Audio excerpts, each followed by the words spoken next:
मौजे यवत तालुका दौंड येथील भारतीय नागरिक सुरक्षा 2023 चे कलम 163 प्रतिबंधात्मक आदेश संपुष्टात आणण्याबाबत जमावबंदी लागू करण्यात आली होती, जी दिनांक 8 ऑगस्ट 2025 रोजी हटवण्यात आली।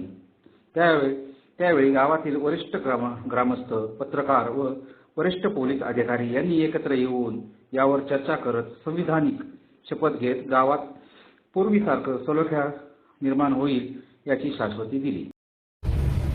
या परिसरात नसलेला किंवा कोरोना सोडून गाव बंद कायद्यानं करावं लागलं अशी परिस्थिती मागच्या 5 दिवसात उद्भवली।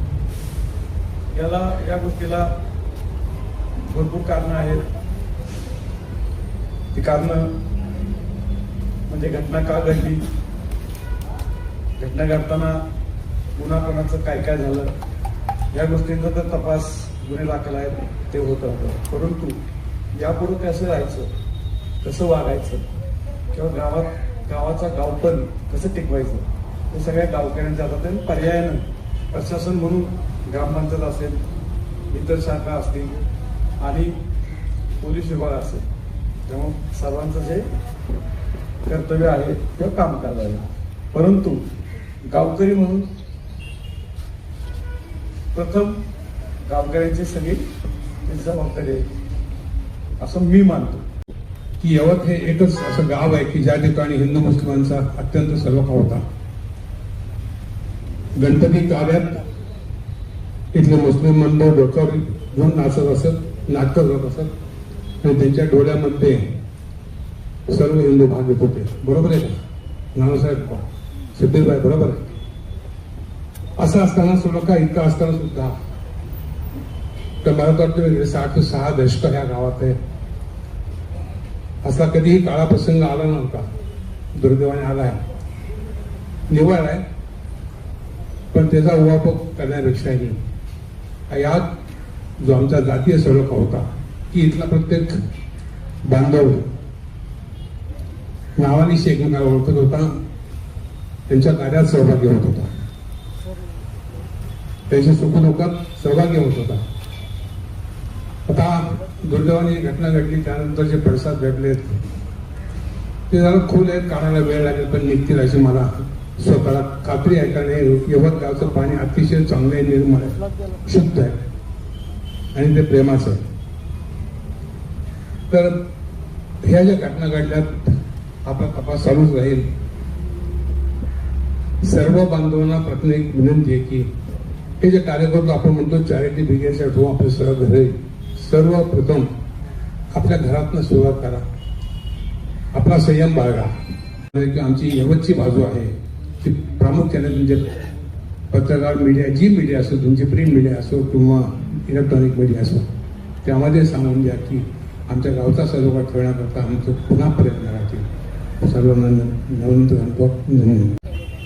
माझी एकच विनंती राहील की ह्या गावाचं गावपण सुरक्षित राहण्यासाठी आपण जे पोलीस प्रशासन आणि जिल्हाधिकारी यांनी आपल्या गावाला जे संचारबंदीची शिथिलता दिली आणि त्यानंतर आजपासून जवळपास सगळीच संचारबंदी त्यांनी उठवलेली आहे। याबद्दल व्यापारी वर्गाचं दररोजचं जे रुटीन आहे ते चालू झालं, काही खरीददार असतील, विक्रीदार असतील, यांचंही रुटीन चालू झालं आणि याबद्दल आपल्याला या पोलीस प्रशासनाला किंवा त्या संबंधित असणाऱ्या सगळ्याच प्रशासनाला धन्यवाद देणं हे क्रमप्राप्त आहे।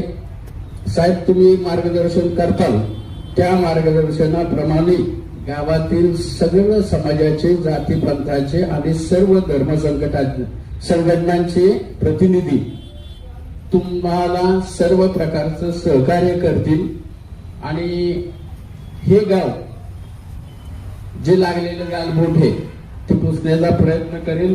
पुन्हा एकदा जातीय सलोखा या गावामध्ये आहेच तो दृढ करू अशा प्रकारचं अभिवचन देतो। आणि साहजिकच पुण्याच्या बाजूला यवत गाव आहे, त्यामुळे नागरीकरण, औद्योगिकरण, आर्थिक सुव्यवस्था हे आर्थिक ज्या बाबी आहेत त्या वाढणार आहेत। त्यातून वेगवेगळे घटक, वेगवेगळे प्रांतीय लोक ये जा करणार आहेत. हे काय तुम्हाला कोणालाच टाळता येण्यासारखं नाहीये. पण ते येत असताना आपल्या गावाचा सलोखा आपण बिघडवायचा का, त्यासाठी आपण प्रामाणिकपणे प्रयत्न करणं गरजेचं आहे. भारत हा देश हा ऍक्सेप्टन्सचा देश आहे, टॉलरेशनचा देश आहे. हा छत्रपती शिवाजी महाराजांच्या, महात्मा फुलेंसारख्या समतेचा जो झेंडा घेऊन चालणाऱ्या व्यक्तीच्या, त्या ठिकाणी रवींद्र टागोर असतील, स्वामी विवेकानंद असतील, त्या ठिकाणी डॉक्टर APJ अब्दुल कलाम असतील, मौलाना अबुल कलाम आझाद असतील, या सर्वांच्या विचारसरणीनं मोठा झालेला हा देश आहे. आणि या देशामध्ये, हा देश म्हणजे त्यामध्ये यवत पण येतं. यवत काय वेगळ्या देशामध्ये येत नाही. आपलं संविधान आहे.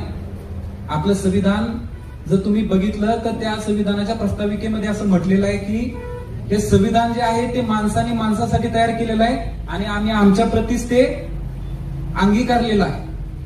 म्हणजे हे संविधान कुणी आपल्यावरती लादलेलं नाही, तर आम्ही स्वतः तयार करून, आमच्या प्रतिनिधींनी ते तयार करून, हे आम्हीच आम्हाला त्या ठिकाणी लादून घेतलेलं आहे. आणि ह्या संविधानाच्या याच्यामध्ये, काटोऱ्यामध्ये आपण ज्यावेळी काम करतो त्यावेळी सर्व भारतातल्या सर्व जनतेचं त्या ठिकाणी कर्तव्य आहे की त्या संविधानाची आपण योग्य रिस्पेक्ट केली पाहिजे. त्यासाठी न्यायालय, त्याला पकडण्यासाठी, त्याला शोधून न्यायालयासमोर हजर करण्यासाठी पोलीस आहेत. बरोबर आहे ना? प्रत्येक गोष्टीची जबाबदारी प्रत्येकाला दिलेली आहे. ठीक आहे, 2-3 दिवस लागतील एखाद्याला पकडण्यासाठी, एखाद्याला 8-15 दिवस लागतील, एखाद्याला महिनाभर लागेल. बरोबर आहे ना? पण तो सापडेल. प्रशासन आहे, सिस्टम आहे. सिस्टम फक्त काय एका समाजवादी, धर्मनिरपेक्ष, लोकशाही गणराज्य घडवण्याचा व त्याच्या सर्व नागरिकांस सामाजिक, आर्थिक व राजकीय न्याय, विचार, अभिव्यक्ती, विश्वास, श्रद्धा व उपासना यांचे स्वातंत्र्य, दर्जाची व संधीची समानता निश्चितपणे प्राप्त करून देण्याचा आणि त्या सर्वांमध्ये व्यक्तीची प्रतिष्ठा व राष्ट्राची एकता आणि एकात्मता संकल्पपूर्वक निर्धार करून आमच्या संविधान सभेत जे 20 नोव्हेंबर 1949 यामध्ये गेल्या 15 दिवस आपलं यवत ज्या वातावरणातनं चाललंय, या अगोदर ते कधी गेलं नव्हतं आणि भविष्यात ते त्या वातावरणातनं जाऊ नये यासाठी मी एक युवक, आज आमच्यासारखे अनेक युवक ज्येष्ठांचे त्यांचे आभार व्यक्त करतो.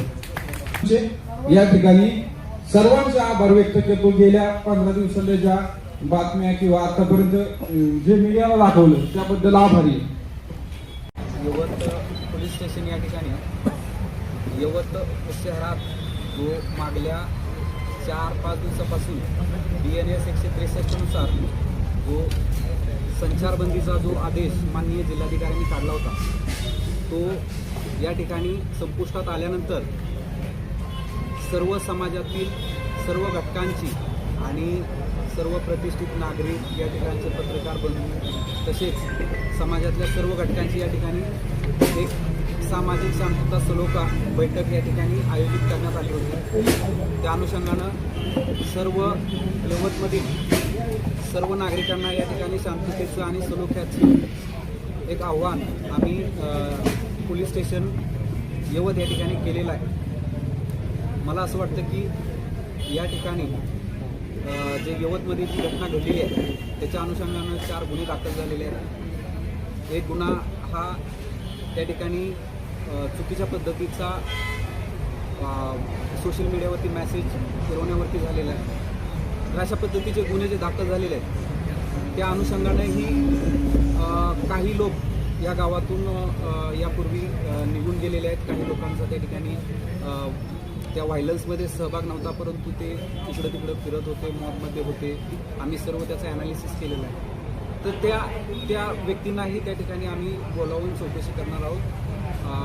त्याचबरोबर या ठिकाणी ही परिस्थिती जी आहे ती आता बदलून पुन्हा यवत शहरातील जी पूर्ववत सिस्टम आहे ती पुन्हा सुरू करण्यासाठी आम्ही सर्व व्यापारी त्या ठिकाणी दुकानदार सर्व समाजातील घटकांना या ठिकाणी आम्ही प्रोत्साहन दिलेलं आहे आणि यवतमध्ये तरीही आम्ही काही दिवस या ठिकाणी फोर्स आणि आमचं बंदोबस्त डिप्लॉयमेंट ठेवणार आहोत. तर ही माझी सर्व पत्रकार बंधूंनाही विनंती आहे की या अनुषंगानं सर्व गावामध्ये आणि इतर पंचक्रोशीमध्ये जे आम्ही जी सलोखा शांतता बैठक ती केलेली आहे त्याचा संदेश देण्यात यावा आणि इथून पुढं कुठलीही अनुचित प्रकार घडणार नाही असं आवाहन आम्ही पोलिसांच्या वतीनं करतोय. तसेच सोशल मीडियावरती कुणीही आक्षेपार्ह स्टेटस टाकणार नाही आणि समाजामध्ये शांती आणि सलोखा बाधित करणार नाही यासाठी या ठिकाणी आम्ही आवाहन करीत आहोत. थँक्यू. यवतहून मी राजेंद्र काळभोर, धैर्यसिद्धी जनतेच्या न्याय हक्कासाठी.